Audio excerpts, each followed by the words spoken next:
Copper's an essential part of the electrification of the renewable energy sector. We're making a difference on a global scale. The refinery is the last step of the mine. So basically we get a big brick-looking thing from the smelter and we put that in a liquor, kind of like a bath.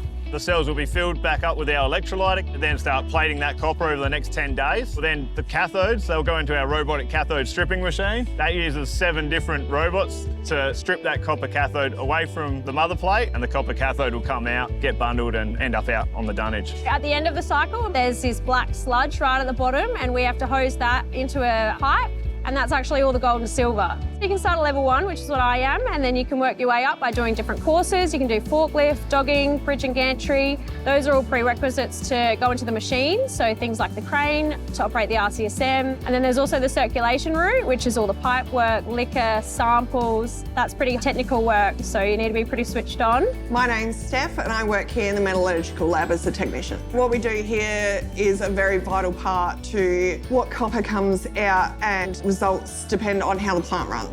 We do lots of different tests. The major ones is on the smelter. We get like these little samples, like these little grey shards, and we have to turn them into pretty much glass and run them on these really expensive, fancy machines. They tell you what's in them, what they're made up of. It's really, really cool. I did not have any previous skills walking into this job. I've just spent months and months training, learning the process. We basically mimic the plant's process, just in a very small version.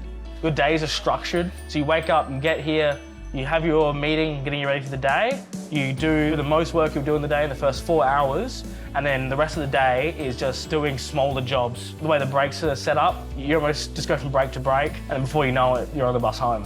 When I started in the lab, I was very interested in how fast-paced it was, moving around, getting all the test results on time and being accurate as well. We have a good support team, so if you do make mistakes, the control room will give you a call and rectify the results. I think it's really important just being able to multitask.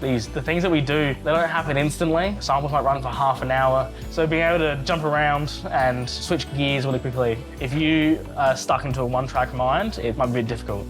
Show initiative, able to take instruction, and definitely safety focused, being able to speak up if they find that a task might be a bit too risky. The team will make sure that all the controls are in place before we kick on. There is a wealth of knowledge here. Like any question that you have, if people don't know it, they'll try and find out, but majority of the time you get an answer pretty quick. Stick it out, because it's probably going to be the best decision you've ever made.